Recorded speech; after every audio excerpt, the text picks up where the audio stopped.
Esta palestra, cujo tema é desprendimento dos padrões de comportamento, foi proferida e gravada ao vivo pelo palestrante Guto. Hoje nós vamos falar sobre o desprendimento das ações padrões de comportamento. É interessante, porque quando eu estava montando esse tema, inclusive a sugestão ocorreu quando eu estava nos estudos. Um dos trabalhadores começou a falar: puxa, por que nós temos que sempre agir dentro de um padrão? Por que todas as vezes que a gente tenta não nos procedermos dentro de um padrão de comportamento, a sociedade, as pessoas, até aquelas que nos amam, estão ao nosso lado, essas pessoas começam a nos olhar de forma esquisita, nos intitulam de tudo quanto é nome, até de doido, fanático e etc. Aí, então, eu falei, eu vou falar sobre o desprendimento das ações de comportamento. Então, o que é o desprender de padrões de comportamento? Nós tivemos uma educação dos 0 aos 7 anos, que é a primeira idade. Essa é a educação que mais nos importa, porque daí em diante, quanto mais tempo passar, quanto mais eu envelhecer, menos sou capaz de absorver com tanta facilidade aquilo que eu absorvia antes. Quando eu estou na primeira idade, eu entendo que papai e mamãe é Deus para mim. É tudo que eu entendo de amor, e meus olhos só conseguem enxergar o mundo através daquilo que eles me dizem, o que é certo e o que é errado. Como eu estou aberto, o aprendizado é fantástico para isso. Passado dessa idade, eu começo a entrar com um processo já de raciocínio. E aí, a cada dia que eu vou envelhecendo, as idades vão passando, eu vou raciocinando mais e vou me afastando de todos os conselhos das pessoas que me amam. Por isso que alguns dizem assim: quanto mais velho fica, mais cabeça dura fica. Já viram essa expressão? Não tem nada a ver com a idade. Tem a ver com as decepções e a amargura que a pessoa carrega dentro dela. Uma pessoa pode ter 100 anos de idade, mas está perfeitamente aberta ao mundo, compreendendo, discutindo, debatendo e aprendendo muito mais do que aprendia antes, já que ela sabe o que é que falta para ela aprender. Já tem experiência e já tem um conhecimento, tem um balanço possível, já sabe exatamente o que lhe falta. Então, ela já pode sair em busca exatamente daquilo que ela necessita. Enquanto que um jovem ainda nem sabe para que precisa de tanto conhecimento. Muitos de nós assistimos uma palestra quando éramos jovens e falavam: para que serve tudo isso? Por isso que nós não aprendemos com uma facilidade. Já o idoso, ele já consegue fazer. Ele sabe para que serve isso e aquilo. A experiência da vida já lhe cobra algumas atitudes, alguns posicionamentos e alguns conceitos. Nós tomamos como base o livro de Hugo Prater, que é o ministro da Igreja Metodista Unida do Arizona, nos Estados Unidos. Esse livro é um best-seller. Ele fala sobre não leve a vida tão a sério. Leiam, gente, é muito bom. É realmente uma maneira da gente se descontrair desse processo. Ele começa dizendo assim: a natureza humana, todos buscamos a simplicidade e a verdade. Todos nós buscamos isso. Sermos simples e verdadeiros. Porque a nossa origem espiritual é simples e vem de uma autenticidade da força divina, do Pai Criador, do amor. O que é o amor, a não ser algo muito simples e muito verdadeiro? Por isso nós somos simples e deveríamos ser verdadeiros conosco. Se nós percebemos também, a natureza, os animais, são muito simples. Eles são o que são. Eles não colocam nenhum apetrecho, não se enfeitam além da sua própria simplicidade. O que Deus lhe deu na natureza, o jogo de cores, tudo que eles são, correm na velocidade que desempenham, a beleza que tem exterior, se relacionam um com o outro, e aquilo aí é uma simplicidade tranquila. Não há sofisticação alguma. Isso não quer dizer que nós temos que ser iguais aos animais, mas que tudo que nós utilizarmos da nossa inteligência para conseguirmos nos aprimorar cada vez mais, que a gente possa fazer isso para um benefício próprio, para melhorar a nossa qualidade de vida. E é o que nós não estamos fazendo. Todos os requintes intelectuais que nos são fornecidos por Deus, nós estamos utilizando para nos tornarmos cada vez mais ansiosos, mais depressivos, mais revoltados, e assim sucessivamente, se afastando cada vez mais do amor divino desse Pai Criador. Mas as mensagens que recebemos nos impelem à guerra. Hugo Prater fala que o mundo nos convida o tempo todo, desde o momento que a gente acorda, a lutar, a brigar, a guerrear. Será que é para isso que nós viemos nesse mundo? Tanto que muitos de nós dizemos assim: o mundo é assim mesmo. O mundo a gente veio para sofrer. Nesse mundo vale tudo. O mundo é uma guerra. Nós temos que vencer uma batalha todos os dias. Será que é isso? O que é que o universo nos dá como exemplo de vida? Se nós olhássemos qual é o gasto de energia que tem a Terra de girar em torno do Sol e em torno de si mesmo, ficaríamos abismados. Tudo no universo funciona com muito equilíbrio e, por incrível que pareça, com um gasto de energia mínimo. Portanto, essa história de que trabalhar foi criada pelo homem, uma convenção social. Quanto mais eu trabalho, quanto mais energia eu gasto, quanto mais eu sofro, quanto mais eu estou crescendo, eu estou progredindo, eu estou desenvolvendo, eu estou evoluindo. Conversa. Não funciona assim. Por isso que você vê que as pessoas que trabalham muito, o que acontece com elas? Adoecem. Estressam. Tudo nós temos um limite. Por que os sábios são tranquilos e são calmos? E não vivem uma vida ansiosa, neurótica, como muitos de nós acreditamos que deveríamos viver a vida? Porque eles entendem que não é a quantidade de energia que ele gasta é que ele vai obter o resultado. Será, Gu? Pensem sobre isso. Observem Jesus, que quando veio à Terra, de que momento Jesus fez hora extra com os apóstolos? Em que momento Jesus se matou tentando ensinar, converter as multidões? Em que momento ele desprezou a própria saúde física, o relacionamento com aqueles que ele amava? Em que momento Jesus sacrifica alguma área da prosperidade humana, que são 5 áreas, para tentar se empenhar num projeto de vida? Por que ele não fez isso? Porque ele sabe que quando nós abandonamos alguma das nossas áreas de prosperidade para se dedicar em apenas uma, não estamos progredindo.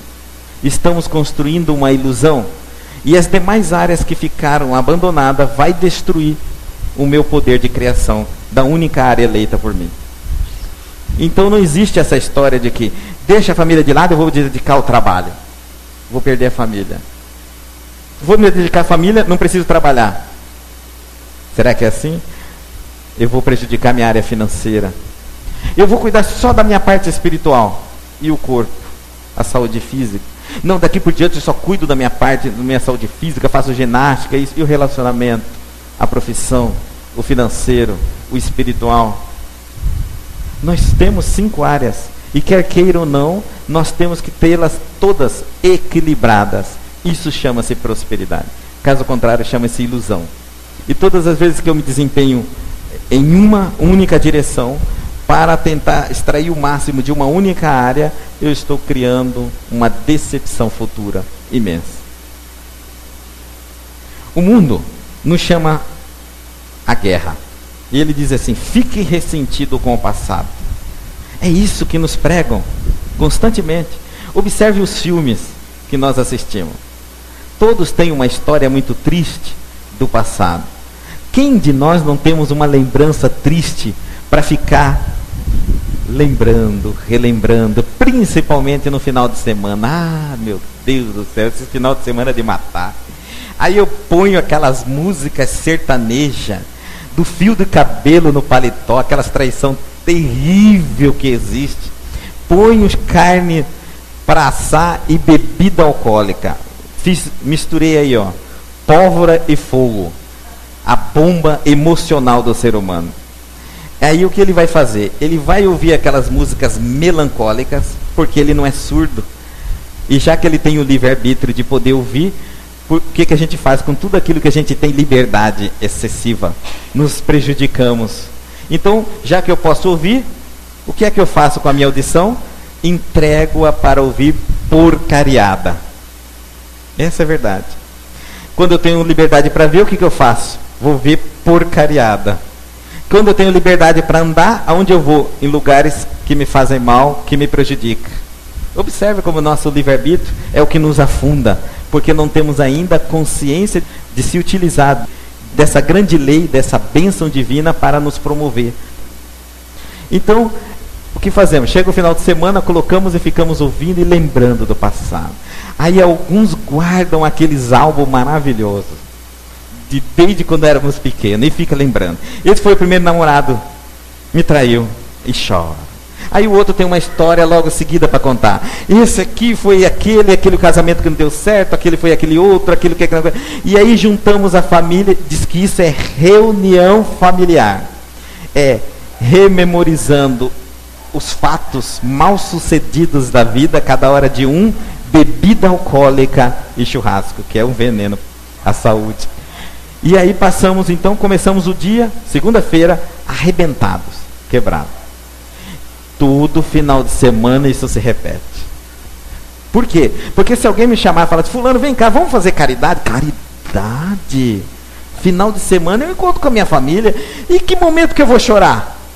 Qual é o momento que eu vou ouvir aquela música melancólica, maravilhosa, que me lembra toda a dor que eu desfrutei do meu passado? Só que a gente esquece de uma coisa no meio desse processo todo. O cérebro não distingue o real do irreal. E todas as vezes que você lembra, com tamanha carga de emoção, você provoca um bombardeamento em você mesmo. Você está se destruindo, se matando. Esse é o problema. Então, já que nós temos ouvido para ouvir uma música, por que não vamos ouvir uma música clássica, uma música sinfônica, uma música orquestrada, uma música que tenha letras?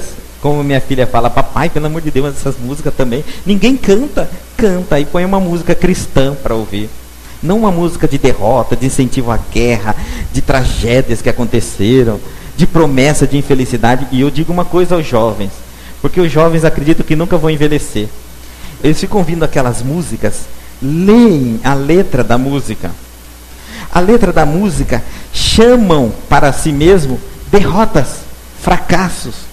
Eu acho incrível, muito incrível, porque isso é cultural. Por que nós adoramos ouvir através de melodia os insucessos da vida dos outros? Basta um cantor, morreu um pai, morreu uma mãe, ser traído, trair alguém, ser acidentado, para ele fazer uma música sobre o acontecido. Põe uma melodia e a gente compra doidar. Mas como a gente adora ver a desgraça dos outros de forma melodiosa. Incrível isso. Por que a gente não pode ouvir algo positivo? E aí então, por isso que as músicas cristãs, as músicas evangélicas, eu sou a favor delas. Por quê? Porque elas cantam paz, elas cantam harmonia, elas cantam alegria, que é o que nós somos naturalmente. Então, sem passado. Eu digo aos jovens, preste atenção no que você canta, porque tudo que você canta, você introjeta no seu inconsciente. Lá na frente, o seu pedido, através das músicas, será concedido. Você há de realizar. Aquela traição que você ouviu desde pequeno, vai acontecer no seu casamento. E quando acontecer, o que você vai fazer? Você pediu. Você não adorava isso? Concretizou. Tente ficar falando todos os dias, eu quero morrer, eu quero morrer, eu quero morrer. E põe uma melodia, cante, eu quero morrer. Você vai adoecer até morrer. Porque tua mente te proporciona aquilo que você deseja. E nós podemos desejar de forma lúcida, de forma consciente ou de forma inconsciente. Então, cuidado com aquilo que nós verbalizamos, cuidado com aquilo que nós ouvimos, cuidado com aquilo que nós vemos, cuidado com aquilo que nós pensamos. Seja ansioso em relação ao futuro, Seja ansioso. É isso que o mundo não quer que você seja. Uma pessoa ansiosa. Nós sabemos hoje que a ansiedade é formada de 65% de medo. 65%. Os outros 35% são divididos de igual partes. Um é a raiva e a outra é a culpa. Será, Guto? Bom, você se considera ansioso? Então, provavelmente você tem medo de ficar sozinho, ou medo de escuro, ou medo de espírito, ou medo de morte, ou medo de violência. Observe que quanto mais medo você tem, mais ansioso você é. Porque o medo é a base da ansiedade. Sabe aquela história de que eu estou aqui e o que vai acontecer daqui a pouco? Mas o que é o medo? Falta de fé. Sabia disso? Falta de fé. Por que eu tenho medo do amanhã? Porque eu não acredito em Deus. Eu acho que Deus não é tão bom comigo. Por que eu me preocupo tanto com o que vai acontecer?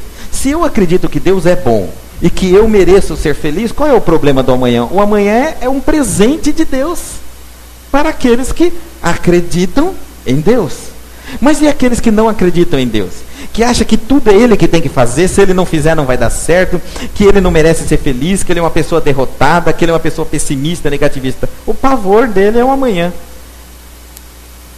E quem não acredita em Deus, o pavor é a morte. Isso é o maior pavor. Daí também porque as pessoas ansiosas são muito irritadas. Vocês já perceberam isso? Toda pessoa muito ansiosa, qualquer coisa ela já está explodindo o limite dela. Elas realmente perdem o controle. Andam casadas com o medo. Elas tentam se defender o medo que carrega internamente de alguma coisa, ou de muitas coisas, e ela tenta se defender com a irritação. Não fala assim comigo, não, agora não tem tempo para você, não é o momento da gente conversar, e tenta bloquear, para que o mundo não a acesse. Os outros restantes, nós temos a culpa. A culpa de errarmos constantemente. Culpa de sabermos que estamos nos matando por estarmos com medo, culpa de não acreditarmos em Deus, culpa de não nos amarmos, culpa de não nos tornarmos melhor, culpa de não conseguir perdoar os outros pelo aquilo que eles fazem, e vivemos cheio de culpa. E quanto mais isso aumenta, mais a ansiedade aumenta. Mas para falar só sobre medo, tem que ser uma palestra. Tenha apetite pelo que você não vê. Olha aí, gerando também ansiedade. Você fica o tempo todo querendo e não sabe mais o que você quer. O consumismo é tão forte na nossa vida que não deixa ninguém sentado. Dificilmente você pergunta para alguém, e aí, como é que estão as coisas? Está bem? Está ótima. Como está? Está muito bem. Olha que interessante. Nós estamos sempre querendo algo, mesmo que às vezes não sabemos nem o que. O que é que você quer? Não sei. Mas alguma coisa não está bem. E o que? Não sei. Por que assim? O tempo todo nós sentimos uma necessidade de conquista, nós sentimos uma insatisfação interna.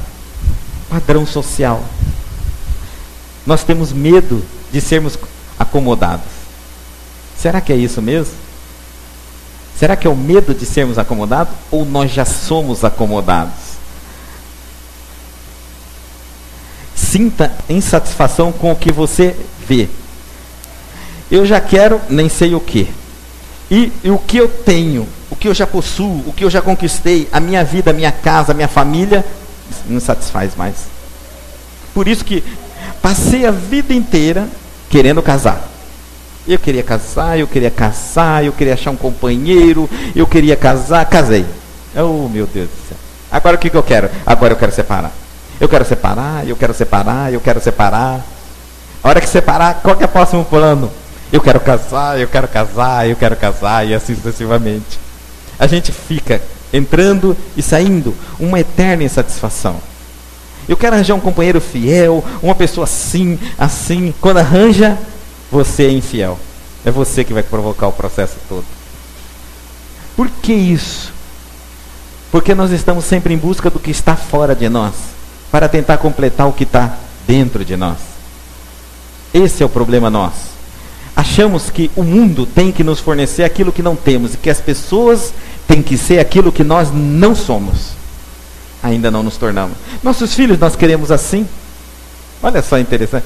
Dificilmente um pai é satisfeito com o filho que tem. E dificilmente um filho é satisfeito com o pai que possui. Muito raro o marido já está muito contente com a sua mulher. E a mulher, então, é sempre descontente com o marido que possui. Por que nós estamos sempre insatisfeitos? Porque não valorizamos as conquistas que temos. Cada um tem aquilo que merece. Ou vocês não acreditam em Deus? Cada um de nós tem aquilo que merece. Você tem o seu pai e a sua mãe que merece. Não podia ser diferente. Você tem os filhos exatamente que merece. Você tem o marido, os maridos, as esposas. Você tem a família que necessita. Você tem o emprego que precisa. Você mora na cidade que realmente é sua, nem que seja por um tempo. Não existe o acaso e nem sorte. Existe uma lei muito bem trabalhada para dar certo nesse momento. E o melhor momento da sua vida é o agora. E se você analisar o agora, você vai perceber que é muito mais feliz do que imaginava. Quer uma coisa simples para você pensar? Sentar numa mesa e levar a comida até sua boca? Pois é. Tem muita gente que você tem que assoprar e dar. Não tem esse movimento.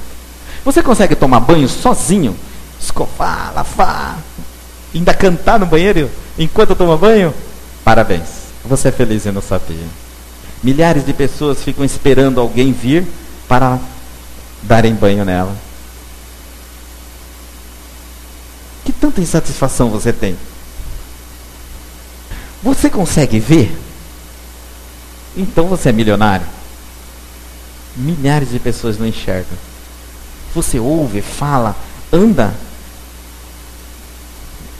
Percebem que nós precisamos de muito pouco para ser feliz? Se nós não descobrirmos valores nas pequenas coisas da nossa vida, nunca seremos felizes. Seremos eternamente insatisfeitos. Queremos o celular da última moda, o carro mais bonito, morar numa localidade, numa casa maior. Há pessoas que os sonhos delas sempre são materiais. Nunca sonham em ser mais feliz, mais equilibrada, mais tranquila, viver mais em paz, ter mais saúde, mais ânimo, amar mais, amar-se mais. Somos como administrador de empresa, só criamos meta e objetivo, meta e objetivo. Nós somos mais do que isso. Nós somos espíritos, e como espírito nós temos que ter ideais na nossa vida. Ideais. E estamos vivendo um momento tão difícil sem ideal.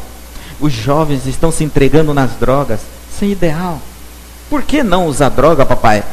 Porque Jesus não quer. Quem é Jesus? Porque faz mal, Deus te castiga. Mas Deus? Nunca vi. Você já viu Deus? Também nunca vi. Então por que eu não usar droga, papai? Todo mundo usa. Tenta convencer um jovem sem ideal a não fazer coisas erradas. Tenta se convencer a não fazer coisas erradas. Se você não tem um ideal. E você vai entender o que eu estou falando. Sinta culpa. Sinta mágoa. A sociedade quer isso mesmo. É muito comum. Eu me sinto culpado. Aí quando você conta a sua culpa, o outro ainda te ajudar diz assim: mas se eu também tivesse feito isso, eu também estava igual a você. Sendo culpa ou sendo mágoa, são dois sentimentos que estamos destruindo-nos. E é falta de amor próprio. Porque a culpa e a mágoa não deve ser um sentimento que nos paralisa. É um sentimento que nós, depois de diagnosticarmos em nós, temos que tomar atitude para nos livrarmos dela. São sentimentos que vibram dentro de nós para nos dizer: você errou, você está agindo errado. Mude a sua forma de pensar, primeiro. Depois, mude a sua forma de sentir. E, por terceiro, mude a sua forma de agir.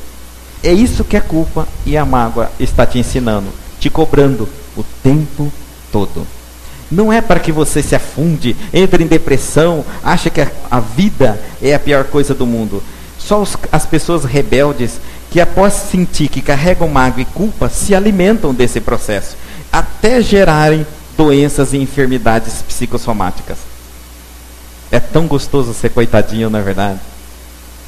Quantos de nós não adoramos ter um motivo para chorar? o motivo para dizer que a gente não pode ser aquilo que gostaríamos de ser, de realizar os sonhos que gostaríamos de realizar, de rirmos como gostaríamos de rir. Como é gostoso nós temos uma desculpa, desde que essa desculpa não seja nós. Aí eu não aceito isso. Tem que ser alguém, tem que ser meu filho, meu marido, minha esposa, meu pai, minha mãe, meu patrão, meu local de trabalho, a cidade, Deus. Pronto, cheguei ao ponto de não estar satisfeito mais com Deus. Deus é o meu grande problema. Esquente a cabeça. E eu já assisti pais chegar aos filhos assim: você vai ter vestibular amanhã. E você está assim, tranquilo? E o filho tranquilo, assim, na televisão. E eu ficava pensando, e o que ele quer? Que o filho se joga da janela? Que comece a tomar tranquilizante até o ponto de ultrapassar as medidas e dormir em cima da prova? Que entre com uma dor de barriga terrível de ansiedade e não consegue sair do banheiro para fazer a prova? Nós não nos contentamos só com a nossa ansiedade, com o medo que vive em nós. Nós queremos que os outros se comportem também igual a nós. Sentimos-nos bem. Mas como? Amanhã você vai fazer seu teste de habilitação de automóvel e você está bem? Eu estou tranquilo. Mas como? Nós temos que ser preocupados. Nós temos que ser ansiosos. É assim que a sociedade quer. Você já viu aquelas pessoas sérias que chegam no ônibus, no trem ou no metrô, na cidade que tem metrô, e sentam com aquela cara emburrada assim, e abre uma revista bem séria, bem carrancudo, lê aqueles jornais que não significam nada? Por que não lê um livro, uma revista e aprende muito mais? Põe aquele negócio bem sério na frente só para... Veja como eu sou uma pessoa preocupada. E eles tentam pregar essa ideia. Você está rindo do quê? Se você olhar para uma pessoa e sorrir, por que você está rindo? É de mim ou é para mim que você está rindo? Nós vivemos em guerra com o mundo, porque vivemos em guerra conosco. Nós não compreendemos as expressões simples das pessoas às nossas voltas. Se alguém chegar e nos oferecer alguma coisa, por que você está me oferecendo isso? E o que você quer de mim? Estamos sempre armados. O medo a todo instante. Que coisa interessante. Por quê? Porque a sociedade quer que você vive de cabeça quente. Preocupado, preocupado, preocupado. Ser preocupado, Guto, é ter responsabilidade. Ser preocupado é não ter fé. Ser responsável é conseguir cumprir as suas obrigações e saber quais são as suas obrigações. Isso é ser preocupado. Os sábios não são preocupados, mas são responsáveis. Então, sem essa de esquentar a cabeça, deixe um pouquinho com o amanhã. Uma mente tranquila vê o que está aqui. O que significa isso? Quando a minha mente está tranquila, eu vejo o presente. Eu vejo quem está na minha frente. Eu vejo quem está à minha volta.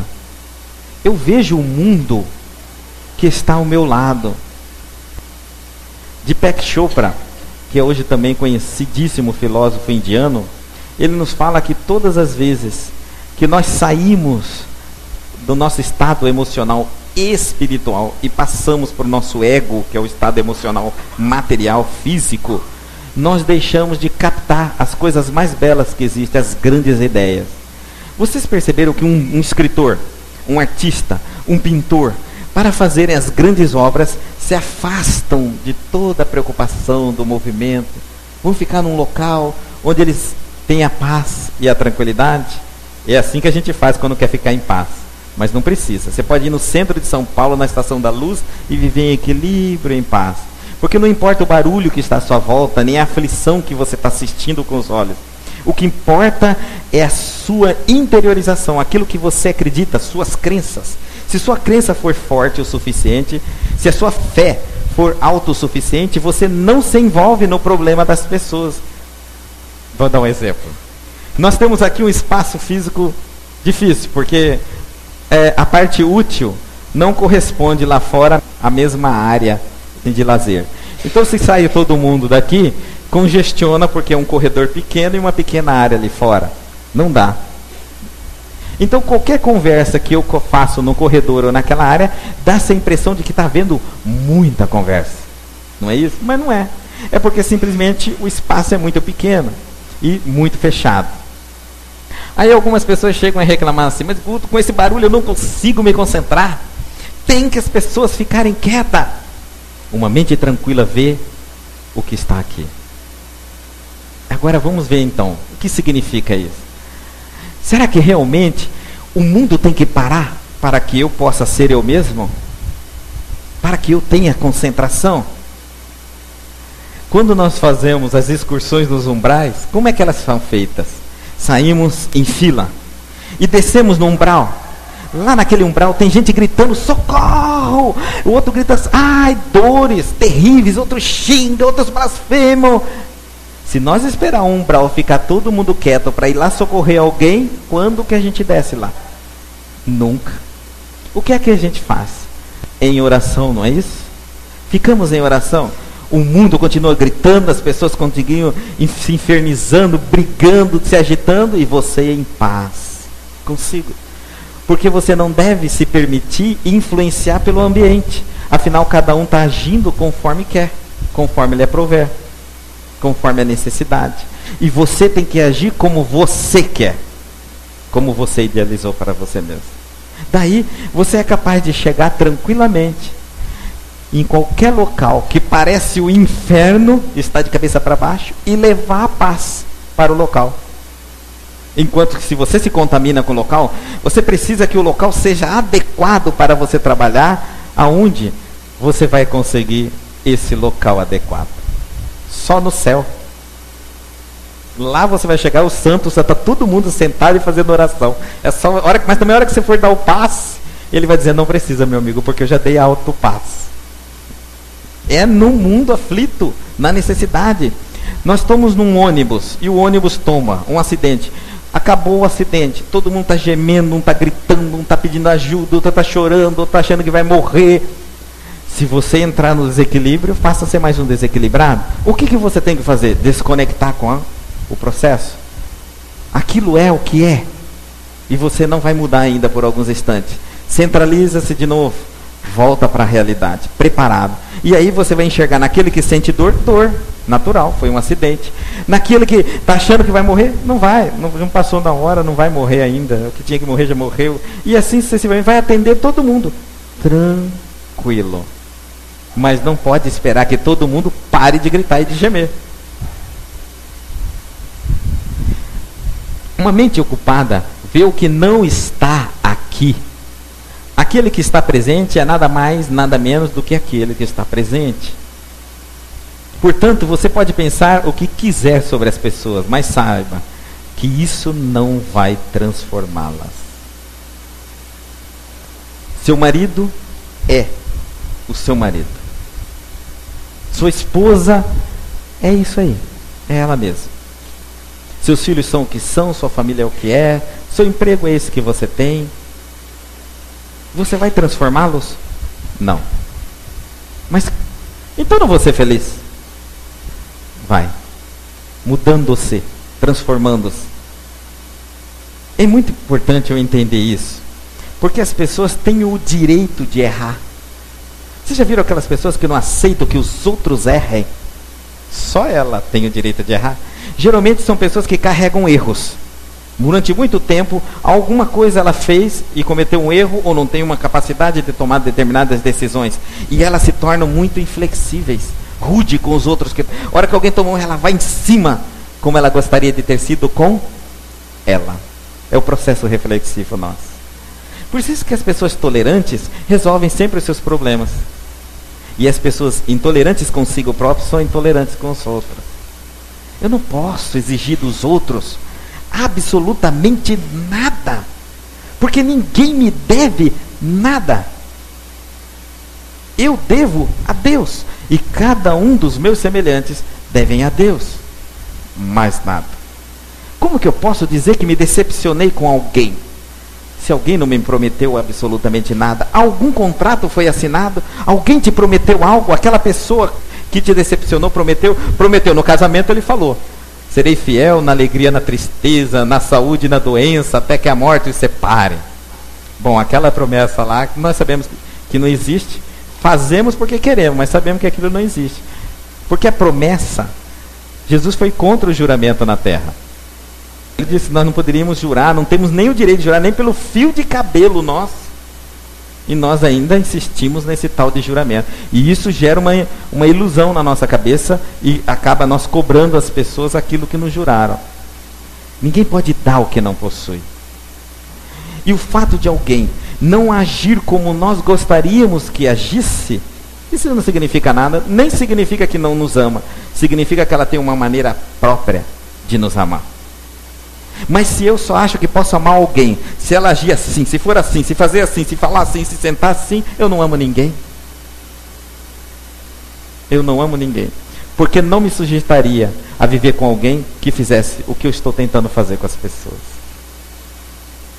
Nós não vamos transformar ninguém. Ninguém tem a capacidade de nos fazer feliz. A felicidade está dentro de nós. E se ninguém tem a capacidade de nos fazer feliz, ninguém tem a capacidade de nos fazer infeliz. Portanto, a infelicidade que você traz dentro de você, você é autor dela. Único e exclusivo. Faça com que o seu estado mental seja mais importante do que o que você estiver fazendo. Não importa o que você faz. Importa como você se sente enquanto faz. O que importa é o que vibra aqui dentro. Isso é você. Não o que você exterioriza. Isso cai no esquecimento. Se você fizer algo aparentemente errado na visão das pessoas, mas se sentir-se bem, faça. Mas como, Guto? Faz. Deus não se engana. E eu duvido que alguém que faça algo de errado não sinta culpa. Duvido. Até o psicopata tem os momentos de crise dele, pois ele não dorme sem calmante. Isso chama-se culpa. Então todos nós temos um Deus maravilhoso, justo e perfeito. Haja coerente, consciente com esse Deus seu. Faça aquilo que tem que ser feito, mas se sentindo bem. Se sentindo bem. Isso é importante. Essa história de ficar fazendo coisa e dizer eu estou me sacrificando, eu detesto fazer o que eu estou fazendo. Mas eu tenho que fazer para o bem de todo mundo. Será mesmo? Será que todo mundo precisa do seu sacrifício? Vamos analisar. Muitos de nós acreditamos que Jesus se sacrificou por nós. Ensinaram-nos. E daí então, se Jesus sacrificou por nós, nós também temos que nos sacrificar um pelos outros. É verdade? Não. Grande ilusão, não é? Jesus não veio para morrer. Nós o matamos. Nós o matamos. Nós crucificamos Jesus. Se falar que veio para morrer, todos nós viemos para morrer. Quem aqui não vai morrer? Mas se alguém me mata, não significa que eu vim para morrer. Jesus não veio para morrer. Nós o matamos, porque nós podíamos não matá-lo. E ele não morreria crucificado. Quando crucificamos Jesus, sabíamos que com o tempo, logo alguém vinha atrás de quem matou Jesus. Porque o cristianismo ia se tornar gigantesco. E quando se tornasse gigantesco, pessoas do poder viriam atrás daqueles que mataram Jesus. E quem matou Jesus? As religiões, não foram? Então eles criaram um artifício fantástico. Antes que o cristianismo viesse cobrar justiça daqueles que crucificaram Jesus, que tal uma teoria bonita dessa? Gente, ele morreu na cruz para nos salvar. Pronto, os criminosos estão soltos até hoje. Ninguém foi culpado, ninguém foi condenado. Até hoje. E acreditamos nessa história até hoje. E eu pergunto a vocês, será que Jesus veio para morrer na cruz? Ou será que nós, sendo intolerantes, o matamos? Como matamos milhares de outros e outros santos, que também todos morreram. Fantástico. Todo crime que eu cometo, tinha que ser. Todo crime que vocês cometem, tem que ser punido. Vocês já perceberam que essa história não está formada dos dois lados? Então Jesus não morreu para nos salvar. E não se sacrificou por nós. Não. Ele veio pregar, ele veio ensinar, como um professor vai na escola. Mas se os alunos da escola se revolucionam e lixam um professor, e ele foi lixado, para salvar vocês? Não, ele veio cumprir um papel. Ele veio ensinar. Agora, nós éramos mal educados e o recebemos dessa forma. Mas Guto, nos ensinaram que nós temos que sacrificar, porque isso é evolução, nós temos que sofrer, porque todos os santos sofreram, Jesus sofreu, não sofreu. Sofreu é revolta. Sentir dor é inevitável, mas sofrer é revolta da alma, é não aceitar porque passa. Isso provoca sofrimento. Sabe o que te adoece? É porque você não aceita a situação que está vivendo, te provocando dores psicossomáticas. Por isso você é doente. Sabe o que te mata, que te emudece, que te entristece? É a revolta de não aceitar o que está vivendo. E aí você tem duas saídas. Ou aceita e viva bem, ou mude. Tome uma atitude e mude. Mas ninguém veio no mundo para fazer você sofrer. Ninguém. Nem o teu marido é teu karma, tua cruz, teus filhos, etc. Ninguém é a cruz de ninguém. É a forma como nós encaramos os problemas. É ali que está o problema. Então, o mais importante é como você se sente. Fique se autoanalisando constantemente. Não adianta você pegar seu filho e falar, eu tenho que ir com meu filho mesmo jogar bola. Vai amarrado, chateado. Vai, chuta a bola passa, você nem pega a bola. Eu estou cumprindo o meu papel. Não adianta. Eu estou indo fazer caridade. Vamos. Que hora que vai ser esse negócio da casa mãe Joana aí? Ah, tá hora. Chega lá. Que hora que vai acabar? Tem coisa para fazer. Vamos logo. Não tem nada para fazer aqui. Vamos, gente. Eu tenho horário para tudo. Não tenho muito tempo. Não vai. O que importa não é o que você faz, mas é como se sente enquanto faz. O amor é isso, o estado mais legítimo que existe. Quando você ama, você sente-se bem. Você sente alegre, sente paz, sente leveza, sente tranquilidade. E aí quando você começa a exteriorizar o amor em atitude, aí melhor ainda, aí você fica mais. Mas ele começa sem você fazer nada. E por que você acha que o que importa é o que você faz, e não o que você sente enquanto faz? Para desbloquear sua mente, siga 3 etapas. Ele nos aconselha. Examine o impedimento ou o conflito. Examine a situação. E aí você tem que ter em mente que as pessoas não têm que mudar e as situações não têm que mudar. As pessoas são o que são. As situações são como são. O que é que tem que mudar? Você. Analise o impedimento. Veja-o, saia de você. Sem esse personalismo no processo. Não se coloque como vítima. É impossível você auxiliar alguém que se acha vítima do processo, da vida, de Deus, de tudo. Você vive com quem você quer. Você que escolheu para casar. Você tem os filhos que também escolheu, por incrível que pareça, e os filhos também têm o pai que escolheu antes de nascer. Nós estamos em volta de pessoas as quais escolhemos, seja consciente ou inconscientemente. Porque quando eu não quero estar do lado de alguém, eu fico, não quero estar do teu lado. Tchau. Se estou, é livre, espontânea vontade. Então não se vitimize. Transforme a situação. Analise, sem esse contexto de que todos os dias eu tenho que sofrer um pouco. Pelo amor de Deus, você não precisa sofrer. Você precisa ser feliz. E você veio encontrar isso aqui. Você não veio para buscar na terra o sofrimento, a dificuldade, a doença, o martírio. Você não veio para sair daqui com o maior título de sofredora. O título que nós temos que carregar para o túmulo não é a vítima, mas sim o vencedor. Nada precisa ser do jeito que você quer. Você precisa fazer as coisas como quer, como se sente bem. E faça. As coisas são como são, não vai mudar. Mas pode ser que você contamine as pessoas, as circunstâncias, e elas começam a mudar. E acaba se tornando até, de uma certa forma, viável para você agir, o que não era antes. E quando eu encontro uma situação difícil, eu tenho que ter em mente, aqui que está o grande desafio. É transformar aquilo que não é, naquilo que eu gostaria que fosse. É o grande desafio. Encontrar tudo perfeito não precisa de você. Médico chega numa cidade onde todo mundo é saudável. Nem valorizam ele, coitado. Porque ninguém adoece na cidade. Então, estão os grandes desafios. Nos tornarmos, achar viabilidade da vida, perceber qual é o nosso trabalho, o que é que a gente tem que fazer e aonde que nós temos que fazer o que tem que ser feito por nós, sentindo-se bem. Isso é importante. Seja claro do que quer, ou seja sincero consigo. Você quer ter paz, quer ter tranquilidade, ou você quer o título de mártir, de vítima? Seja claro com você. Guto, existe isso? Existe. Tem pessoas que dão um enorme valor pelo título de vítima.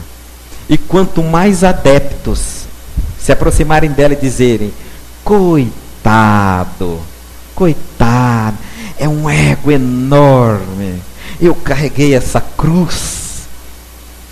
Grande engano da nossa parte. Divaldo fala que as vítimas proclamam até compaixão, mas nunca inspira amor. Normalmente inspira dó, pena. Você quer ser um pobre coitado? Alguém que tem pena de você, que tem dó de você, que tem compaixão por você? Então não seja vítima. Seja vencedor, seja lutador. E aí você vai causar o que nas pessoas? Admiração, amor, confiança. Haja e não reaja. Haja com inteligência, criatividade, coragem, decisão. É lógico. Você precisa de tudo isso para você escrever a sua vida. Ou então você entregou o papel e a caneta para alguém escrever a sua vida. Os vitimados são assim. Eles nunca escrevem a própria vida. Sempre alguém está escrevendo a vida dele, porque a vida dela, o dia dela, é sempre em prol daquilo que os outros fazem, e não do que ela determina fazer. Não. É o que você faz. Esse é seu dia a dia. É o que você determina fazer a você, ou por você. Faça. Diante de uma situação difícil, Reinaldo diz assim: Guto, primeiro, ame. Depois, faça o que tem que ser feito. Olha que interessante. Ame-se. Porque se você tentar amar alguém sem se amar, perdeu tempo. Ame-se e faça o que tem que ser feito. O problema nos atinge na medida da nossa preocupação. A chave para alcançar a fluidez, o repouso e a liberdade interior não é a eliminação de todas as dificuldades externas, mas sim o desapego ao padrão de reação a essas dificuldades. A coisa mais difícil que nós temos é tentar nos comportar como realmente gostaríamos de ser. Porque já que existe um padrão social, uma convenção, eu sou obrigado a ser o que eu não sou. Quer ver uma coisa muito simples? Se eu chegar num velório, alguém morrer da minha família e eu não chorar, todo mundo fica contra mim. Eu tenho que chorar, Guto. E alguns chegam a dizer assim: eu vou no psicólogo, Guto. Por que você vai no psicólogo? Porque eu não chorei quando meu pai morreu. Meu Deus, você precisa pagar para alguém te ensinar a chorar por alguma coisa que você não sente vontade? Pois é, Guto, mas se eu não chorar, lá em casa a coisa não fica bom, todo mundo vai me achar esquisito. Convenção. Tem que ser. Você tem que chorar quando alguém morre, você tem que ter medo da morte, você tem que isso, você tem que aquilo. Pense se você tem. Esse tem é o problema.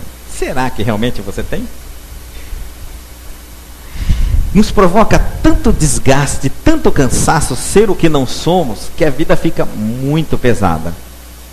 É muito mais fácil, muito mais leve ser o que eu sou. E ponto final. Quem gostar de mim é o que eu sou. E quem não gostar, outros gostarão. E assim sucessivamente. Eu sou de uma maneira. E pronto. Percebe que um animal, um macaco não tenta imitar o gato. O gato não tenta imitar o cachorro. Cada um é um. Cada um tem sua beleza, sua maneira de conduzir sua vida. Fantástico, não? A natureza. Nós também. Não precisamos ser iguais a ninguém. Somos individuais, somos indivíduos e podemos agir dentro da nossa consciência. Mas, Guto, lá na frente nós vamos ficar todos iguais. Se todos nós formos educados, por exemplo, vamos falar bem baixinho, vamos fazer coisas muito semelhantes. É verdade. Só que quando nós chegarmos nesse ponto, estaremos convencidos pela nossa consciência de que nós somos aquilo que estamos nos portando. É bem diferente de quando eu chego no lugar e alguém grita comigo, fala baixo, eu falo. Daqui a pouco eu alteio a voz de novo, fala baixo, eu falo de novo. E assim você vai. Por quê? Porque eu não aceito falar baixo. Uma coisa é o que eu me torno naturalmente, outra coisa é o que os outros querem que eu me torne.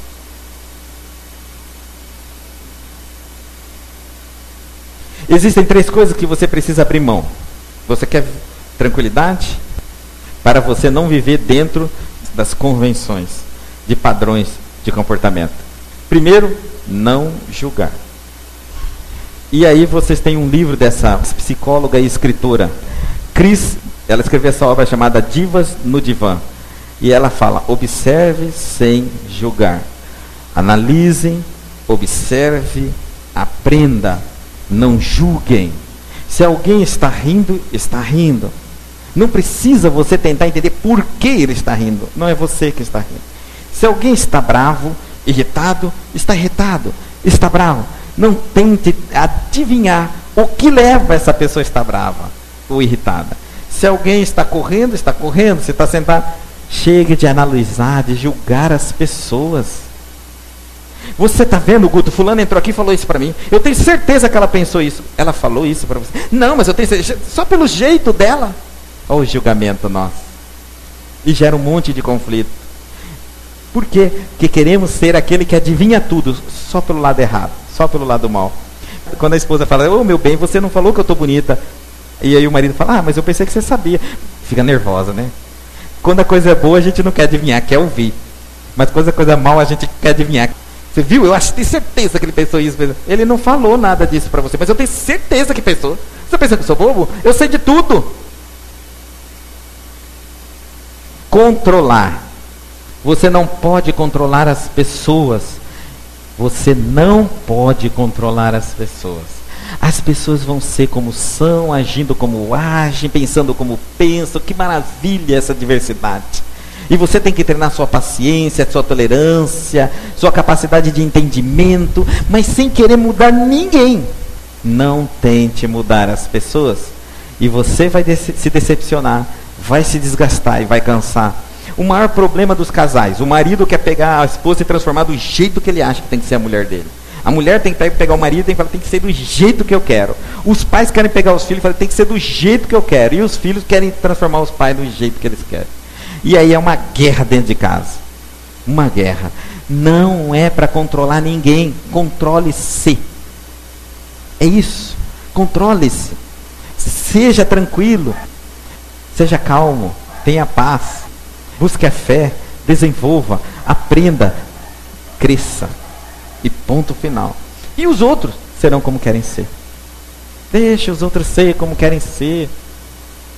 Não se preocupe com eles. Mas eles erraram. O meu filho não está estudando, não vai passar no vestibular. Quem não vai passar no vestibular? Meu filho. Ah, pensei que era você. É teu filho. Ah, então ele não vai passar no vestibular. Mas como? E qual é o problema ele não passar no vestibular? Mas é meu filho. Ah, porque o filho dos outros pode não passar no vestibular. Não, não é bem isso que eu queria dizer. Olha o orgulho, né? Nossa, o nosso ego é assim, é meu. O que é meu, é meu. O que é dos outros, é dos outros. Mas se o filho é teu ou é de Deus? É um ser humano. E ele tem o direito de falar para você, não quero estudar, nem vou fazer vestibular. Você vai matá-lo? Vai ter que aceitar. Porque depois de uma certa idade você vai aceitar tantas coisas. E vai ter que aprender a conviver sorrindo, alegre, em paz. Porque as pessoas, para você amá-las, elas não têm que ser o que você quer que elas sejam, nem agir da forma que deseja. Você as ama. E o amor é incondicional. Não tem exigências. Não tem regras. Isso é o amor.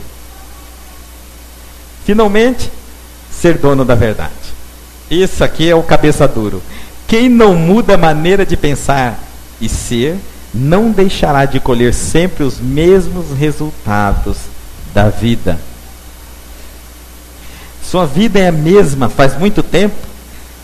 É porque você não muda faz muito tempo.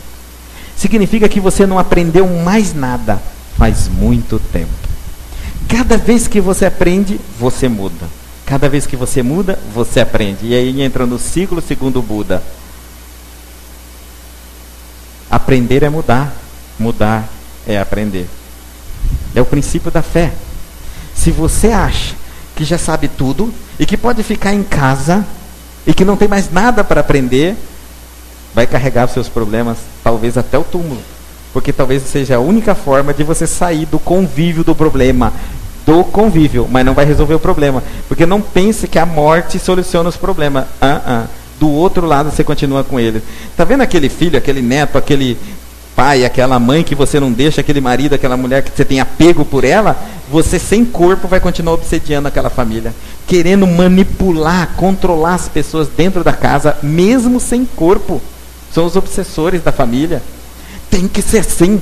Continua a mesma pessoa. A morte não nos muda. Continua a mesma. Controlador, apegado, materialista, cabeça dura, que não consegue mudar nem com a morte, nem com o doutrinador. Então, o moço que sente sabe o que quer. Criança é assim. Ela chega naturalmente, sorrindo e fala o que quer mesmo, na lata. Puf. E demonstra que aquilo que ela quer é bom ou não é, nessa inocência dela. Nós também podíamos treinar isso. Vamos direto ao assunto. Quando vamos iniciar um diálogo, vamos mostrar o que sentimos? Meu bem, a situação que nós estamos vivendo é terrível, é caótica. Eu não me sinto bem assim. Eu estou abrindo meu coração, estou sendo sincero. Não dá da gente fingir que as coisas estão bem. E o que eu quero? Eu quero que a gente fique bem, eu quero resolver essa situação. Vamos ao ponto. Vamos resolver essa situação. Não adianta fingir de conta. Vamos viver a realidade. Porque cada minuto que passa, as coisas sendo empurradas com a barriga, sendo o que são, sem eu me preocupar em resolvê-la, eu estou perdendo tempo nessa existência. Eu tenho que mudar. A minha vida, eu tenho que encontrar paz, tranquilidade, harmonia. O que é preciso para que eu alcance isso? Vou em busca e começo a empregar na minha vida. Literalmente. Aqueles que nos deram as contribuições mais significativas e duradouras para sermos quem somos, os que ousaram assumir seu lugar como iguais. Dentro disso tudo que nós estamos colocando, isso não nos tornará diferente. Você deixar de pensar como os outros querem que você pense, agir como os outros querem que você haja, sentir como as pessoas lhe impõem o seu sentimento. Por exemplo, você cometeu um erro, você vai encontrar alguém para dizer assim, você é culpado, você vai pagar por isso. Enquanto ela não deixa você com a culpa, ela não vai embora. E se você falar assim, eu não sinto culpa de nada, meu Deus, quer matar todo mundo. Então é insensível, não tem consciência. Então, não se preocupe não, você não vai ser diferente, você vai ser igual. O igual, porque você vai querer ser igual. Igual no sentido de sentir o que as pessoas sentem, mas não de fazer o que as pessoas fazem. Daí porque Jesus era igual a nós. Ele se colocou-se igual a nós. Chico Xavier era igual a nós, mas não agiu igual a nós. O mundo olha fascinado pelo brilho ofuscante do ego, mas somente os que caminharem ao nosso lado com amor e igualdade atingirão nossos corações e nos transformarão. É coisa muito simples. Estarmos ao lado de alguém sem tentar controlá-la, sem tentar manobrá-la, sem tentar comandá-la. Liberdade para todos nós, amando, intensamente amando. Nossos filhos vão errar, vão fazer coisas que não deveriam fazer. E qual é o problema? Você também não fez? Você nunca errou na sua vida? Mas papai e mamãe zangou comigo quando eu errei. Então aproveita a grande oportunidade. Não zangue com eles. Deixa-os errarem.